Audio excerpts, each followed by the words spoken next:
नमस्कार, मैं वसंत रावल ज्योतिष विद्या ज्ञान चैनल के अंदर आज मैं आपको बताने आया हूं धनु लग्न की कुंडली के अंदर केतु की महादशा का फल कैसे देखा जाता है। पहले तो मैं आपको केतु के बारे में कुछ खास बातें बता दूं कि केतु यानी कि बिना मुंडी का शरीर, इसके पास अपना खुद का कोई दिमाग नहीं होता, खुद के कोई विचार नहीं होते, कोई छल कपट नहीं होता। केतु के पास सिर्फ और सिर्फ अपना एक दिल होता है, इसीलिए वो जो भी ग्रह के साथ बैठता है दिल से उसको समर्पित हो जाता है। अगर अच्छे ग्रह के साथ बैठ गया तो उसकी अच्छाई में बहुत ज्यादा वृद्धि कर देता है, बुरे ग्रह के साथ बैठ जाए तो उसकी बुराई में भी बहुत ज्यादा वृद्धि कर देता है। कुछ विद्वानों का कहना है कुंजवत केतु, यानी कि मंगल की छाया है केतु, मंगल के काफी सारे गुण केतु में पाए गए हैं। कुछ विद्वानों का यह भी कहना है कि केतु के अंदर गुरु के काफी सारे गुण देखे जाते हैं। तो ये सारी बातों को ध्यान में रखते हुए मैं आपको एग्जाम्पल के साथ बताना चाहूंगा कि केतु कैसे काम करता है। तो आइए देखते हैं। सबसे पहले हम जानेंगे कि धनु लग्न की कुंडली के अंदर केतु कौन से भाव के अंदर बैठा हो तो केतु की महादशा के अंदर बहुत अच्छा फल मिलता है, और कौन से भाव में हो तो अच्छा फल नहीं देता है। तो देखिए, धनु लग्न की कुंडली के अंदर केतु पहले, दूसरे, तीसरे, चौथे, 10वें, 11वें और 12वें भाव में बैठा हो तो केतु की महादशा के अंदर निश्चित तौर पे बहुत अच्छा फल देखने को मिलता है। ठीक उसके विपरीत केतु 5वें, 6वें, 7वें, 8वें और 9वें भाव में बैठा हो तो केतु की महादशा के अंदर बिल्कुल अच्छा फल देखने को नहीं मिलता है। अभी हम लोग केतु का एग्जाम्पल के साथ बात करेंगे कि लग्नाधिपति गुरु केतु के साथ युति करके पहले, चौथे, 9वें और 10वें भाव में बैठा हो तो धर्म ध्वजा योग नाम का शुभ राजयोग उत्पन्न होता है। तो जब भी केतु की महादशा आती है तो व्यक्ति कोई मंदिर के निर्माण के कार्य में सहायक बनता है, या फिर मंदिर की मूर्ति की प्राण प्रतिष्ठा करता है, या फिर छोटा सा सही लेकिन अपना खुद का एक मंदिर भी बांधते देखा गया है। दूसरा एग्जाम्पल देता हूं कि भाग्याधिपति सूर्य केतु के साथ युति करके पहले, 5वें, 9वें और 10वें भाव में बैठा हो तो केतु की महादशा के अंदर व्यक्ति किसी विद्वान, ज्ञानी, धार्मिक व्यक्ति के संपर्क में आता है और पूजा पाठ, होम हवन, दान पुण्य, यात्रा, तीर्थ यात्रा, ध्यान, मेडिटेशन, योग साधना, मंत्र अनुष्ठान, मंत्र सिद्धि, आत्मज्ञान, ब्रह्मज्ञान, तत्वज्ञान जैसे विषयों में रुचि लेने लगता है। और भी देखा गया है कि केतु की महादशा के अंदर उसे बार बार यात्रा करने के योग बनते हैं। तीसरा एग्जाम्पल देता हूं कि लग्नाधिपति गुरु, भाग्याधिपति सूर्य और केतु, ये तीनों ग्रहों की युति 10वें भाव में हो तो व्यक्ति अच्छे कर्म करके अपने जीवन को सार्थक करता है।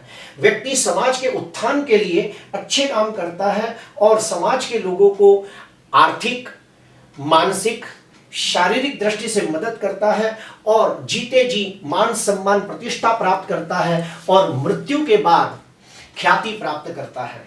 और भी एग्जाम्पल देता हूं जो मैंने ऑब्जर्व किया है कि केतु की महादशा के अंदर व्यक्ति के जीवन में कुछ ऐसी घटनाएं घटती है जैसे कि उसे आर्थिक कष्ट आता है, मानसिक कष्ट आता है या फिर शारीरिक कष्ट आता है, और इस पीरियड के दरमियान उसे पता चलता है कि अपनों में पराये कितने हैं और परायों में अपने कितने हैं, यानी कि सही मायने में रिश्तों की परख होने लगती है। ये खास बात मैंने ऑब्जर्व की है। दूसरा एग्जाम्पल देता हूं जो मैंने ऑब्जर्व किया है कि केतु की महादशा के अंदर और एक खास बात देखी गई है कि व्यक्ति के पास सर्व सुख संपन्नता होती है, सभी सुख होते हैं, अच्छा घर, मकान, पत्नी, बच्चे, सर्व सुख संपन्न होने के बावजूद वो अंदर से बहुत ही खालीपन और अकेलापन महसूस करता है, और कुछ ऐसी घटनाएं घटती है कि उसका संसार पे से मोह उठने लगता है और वो संसार में रहने के बावजूद एक संसारी साधु के समान अपना जीवन व्यतीत करने लगता है। केतु की महादशा में और एक खास बात देखी गई है कि केतु अगर शुभ ग्रह के साथ बैठा हो, लग्नेश, पंचमेश, भाग्य के साथ युति करके कहीं केंद्र त्रिकोण में बैठा हो तो ये भी देखा गया है कि कई लोगों को गूढ़ शास्त्र सीखने को मन करता है, जैसे कि ज्योतिष शास्त्र, वास्तु शास्त्र, रत्न शास्त्र, तंत्र, मंत्र, यंत्र जैसे गूढ़ शास्त्र सीखने को मन करता है। अभी हम लोग अशुभ के बारे में स्टडी करेंगे कि केतु अशुभ फल कैसे देता है एग्जाम्पल के साथ। धनु लग्न की कुंडली के अंदर शनि कुंडली का प्रबल मारक है। तो शनि और केतु की युति पांचवें, छठवें, सातवें और आठवें भाव में होती हो तो केतु की महादशा के अंदर वाहन अकस्मात का योग बनता है, या फिर पेट के हिस्से में कोई ऑपरेशन भी आ सकता है। व्यक्ति को आर्थिक नुकसानी के योग बनते हैं, अपनी फैमिली से मतभेद टकराव बढ़ने लगता है और वो मानसिक दृष्टि से हताश निराश हो जाता है।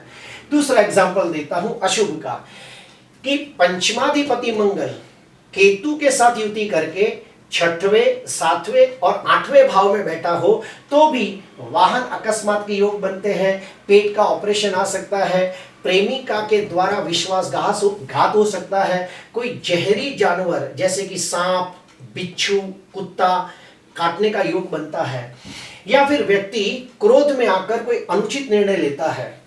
और एक एग्जाम्पल देता हूं कि धनु लग्न की कुंडली के अंदर शुक्र प्रबल मारक है।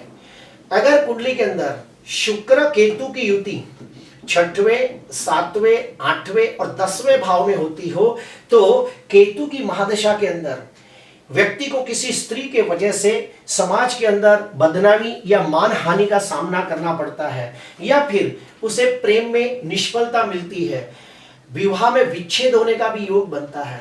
आखिरी एग्जाम्पल देता हूं, लास्ट एग्जाम्पल देता हूं कि कुंडली के अंदर मारक शनि और मंगल केतु के साथ युति करके छठवें, सातवें और आठवें भाव में बैठे हो तो केतु की महादशा के अंदर व्यक्ति समाज से विद्रोह करता है और कोई बड़ी अशुभ घटना को अंजाम देता है जो समाज के लिए नुकसानदायी और निंदनीय होती है। अभी हम लोग जानेंगे कि केतु की महादशा का प्रेडिक्शन करने के 2 सटीक नियम कौन से हैं। तो पहला नियम कि जन्म कुंडली के अंदर केतु जो भी राशि में बैठा होगा उसी राशि को लग्न भाव में रखकर पूरी जन्म कुंडली को घुमा दिया जाए तो दशा कुंडली बनती है, जो मैंने बनाकर रखी है। जैसे कि ये दशा कुंडली के अंदर, जैसे एग्जांपल देता हूं कि केतु मीन राशि में बैठा है तो मीन राशि को लग्न में रखा और पूरी जन्म कुंडली को घुमा दिया तो ये दशा कुंडली बन गई। दशा कुंडली के अंदर आप देखिए कि 10वें भाव के अंदर गुरु स्वगृही होकर हंस योग नाम का पंच महापुरुष राजयोग बना रहा है। और हमें इसका प्रेडिक्शन करना है तो कैसे करेंगे।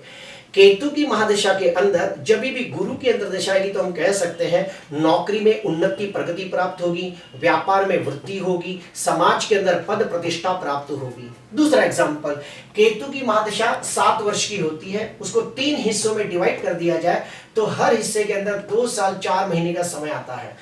केतु की महादशा का जो पहला हिस्सा आता है उसमें केतु जन्म कुंडली के अंदर जो भी भाव में बैठा होगा उस भाव का फल देखने को मिलता है।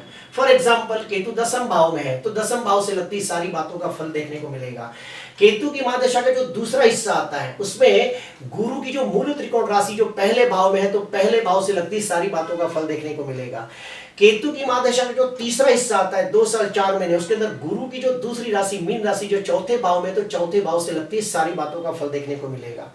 अगर कुंडली के अंदर केतु शुभ स्थिति में होगा तो ये सारी बातों का बहुत अच्छा फल देखने को मिलेगा। और अगर कुंडली में केतु नीच का होगा, पाप ग्रहों से दष्ट, पाप ग्रहों से पीड़ित 6वें, 8वें, 12वें भाव में होगा तो ये सारी बातों का फल अच्छा देखने को नहीं मिलेगा। अभी हम लोग जानेंगे कि केतु की महादशा 7 वर्ष की होती है तो पूरे के पूरे 7 वर्ष खराब नहीं जाते। उसके अंदर जब भी कारक ग्रहों की अंतर्दशा आएगी तो निश्चित तौर पे बहुत अच्छा फल मिलता है। जैसे कि लग्नाधिपति गुरु, पंचमाधिपति मंगल, भाग्याधिपति सूर्य, ये तीनों कुंडली के कारक ग्रह हैं। इनकी अंतर्दशा के अंदर निश्चित तौर पे बहुत अच्छा फल देखने को मिलता है। सिर्फ शर्त यह है कि ये सारे ग्रह कुंडली के अंदर शुभ स्थिति में होने चाहिए। अभी हम लोग जानेंगे कि केतु अगर कुंडली में अस्त का है, कमजोर है, पीड़ित है तो उसका उपाय क्या। सबसे पहला उपाय ओम ह्रीम केतवे नमः, ओम ह्रीम केतवे नमः, ये मंत्र का रोज 108 जाप करें। गणपति जी की पूजा आराधना करें, कुत्ते को रोटी खिलाएं। मंगलवार के दिन एक दाढ़ी अपने पैसे 18 बार घुमाकर किसी को दान करें। और हाँ, अपनी कुंडली किसी अच्छे विद्वान को बताकर आप केतु का रत्न भी पहन सकते हैं। आज के लिए बस इतना ही। आपको अच्छा लगा हो तो जरूर लाइक करना, सब्सक्राइब करना। नमस्कार।